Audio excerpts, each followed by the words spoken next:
It started with genuine concern. My first reaction was a little bit of panic. For Dale Record and his wife Allison. There's no question about that. They own the Savvy Wine Cellar in Camillus. A couple of friends of ours who are wine geeks that love to shop with us immediately called us or emailed us and said, you better take every single bottle of that wine that's in that list off your shelves today.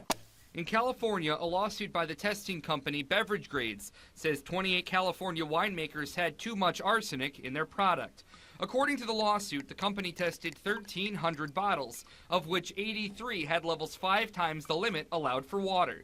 Many of these are brands you drink, like Trader Joe's, Bronco Wine, and Sutter Home, coming from as recent as 2012. Obvious questions now pop up, such as how could this happen? Can I still drink these brands? And what should I be looking for the next time I buy wine? So we went to find out answers for you. First, we went into the heart of the Finger Lakes near Geneva to Ventosa Vineyard to speak with winemaker Jenna Levita. I think that it's a really great thing that it's gotten people to question where their grapes and food are coming from. Ventosa wants consumers to know arsenic is naturally occurring, and you already eat safe, small doses of it every single day through fruits and vegetables, just like grapes. Arsenic has this sort of, the way it sounds makes people think it's very dangerous, so they would never expect that it's naturally occurring in the environment. Dr. Kelly Donaghy, a chemistry professor at SUNY College of Environmental Science and Forestry, will tell you arsenic is around us just like oxygen and iron are. In fact, it's number 33 on the periodic table. The arsenic that you're going to get from a manufacturing process of, for example, grapes, that comes from the earth, and so that is a different form of arsenic, and so our body readily excretes that. Levita tells me one of the key reasons arsenic was higher in wines named in the lawsuit simply has to do with where those grapes are being grown. Many of the wines listed come from California's Central Valley, a massive area east of San Francisco. They're relying a lot more on irrigation. They're in areas that have higher concentrations of arsenic in general in the soil. Here at Ventosa, they go vine by vine, tying, twisting, and treating every single one on this 22-acre vineyard.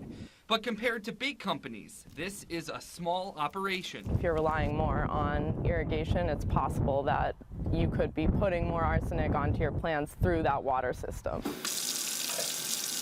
The standard for arsenic in water is set by the Environmental Protection Agency at 10 parts per billion, under the assumption you drink 2 liters per day.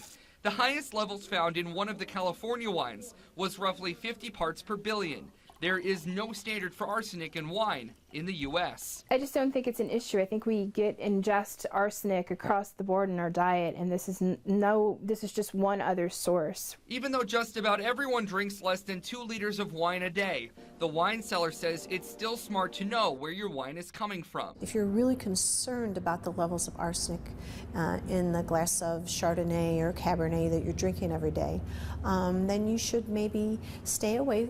Maybe consider alternate regions other than the Central Valley of California. I reached out to some of the companies named in the lawsuit to get their side of the story. An attorney for Bronco Wine told me over the phone there is no validity to these claims, saying their wines are safe. The arsenic standards are well within limits set by Canada and Europe. When I contacted Sutter Home, they told me they're monitoring the situation. We make sure all our wines are within global standards. Some wines have up to 1,000 parts per billion in Japan. Those are within safety standards. It's hard to compare water to wine.